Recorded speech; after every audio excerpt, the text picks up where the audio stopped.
Hi, everyone. Carter Krishnaiyer here for Beyond the 90. U.S. Open Cup is back. The first round proper begins tonight.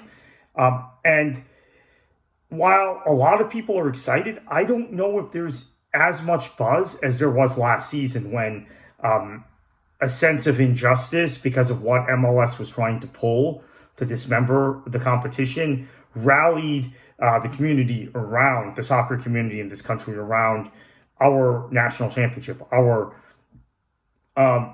historic cup competition. So, what we've got tonight, tomorrow, and Thursday night is really a lot of David and Goliath matchups. I'm not going to go through all of them. My colleague Daniel Feuerstein has done a fantastic job, and the Open Cup has been one of his passions since I first met Daniel in 2006 or 2007. He was covering the Metro Stars or the Red Bull. I think they'd become Red Bull by then. They had.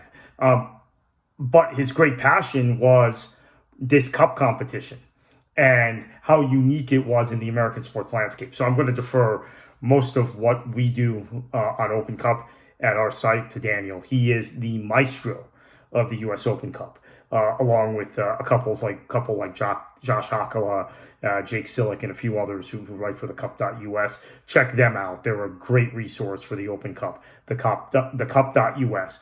And I have to say, the U.S. Soccer Federation has done a really good job, particularly since Mr. Applegate took over as the commissioner of the Open Cup, in creating a framework for marketing the cup much more aggressively online, social media, websites. It's not there yet, but it's getting there. And you're learning a lot about the individual stories in the Open Cup. There are clubs like Appalachian FC who've gone through so much hardship this past offseason because of Hurricane Helene that will be competing in the first round proper. There are other clubs that are real kind of upstart adult amateur clubs that are doing great work in their local communities.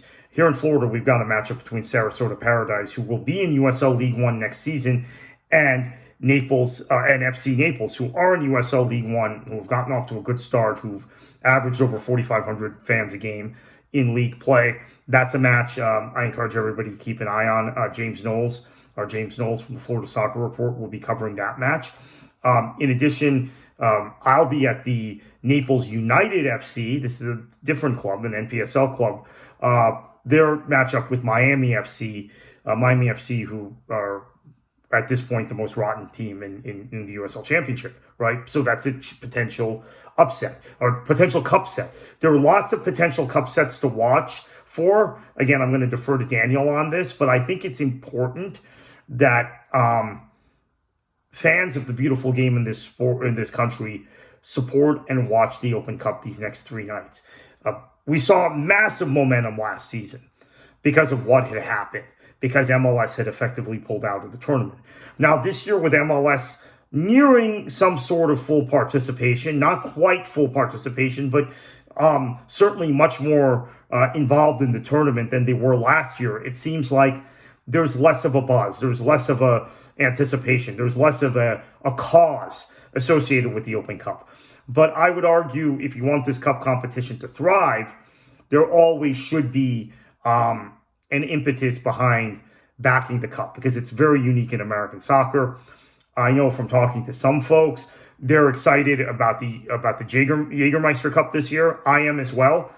Very excited about the Jägermeister Cup, but I would remind you, the Jägermeister Cup is a cup made up entirely of professional teams within the USL ecosystem. Professional teams. If you want to see an amateur team play a professional team and potentially upset them, this is still the only competition that provides that. I don't know that we're going to have a NISA Independent Cup this year. Chances are we won't, given the state of NISA. So that was the other competition where that was possible, a lower profile competition. But this is the granddaddy of them all, the U.S. Open Cup. So enjoy the next few nights of football, soccer. We also have CONCACAF Nations League going on. U.S., Panama, Canada, Mexico. Some good matchups there. A lot of soccer. here on American soil the next few days, even though we won't have, at least in USL, league play again until next weekend. And so hope everybody can get out to a match or two. Last season, again, it was a cause. I went to 3 matches in 3 days. I'm not doing that this season. So I admit I'm taking my foot off the pedal a little bit. I got in my, part of it is my car, my electric car, my Ioniq is in the shop. So I'm kind of carless. I'm depending on a loaner. But last season, I got in a car, in my Ioniq, in my electric vehicle, knowing I didn't have to fill gas, and I just drove around. Villages one night, Winter Park the next night, Daytona Beach the next night. Right, I did 3 matches in 3 days. So would love to do that. I would love to hear of people doing that this year. So enjoy the football, enjoy the Open Cup.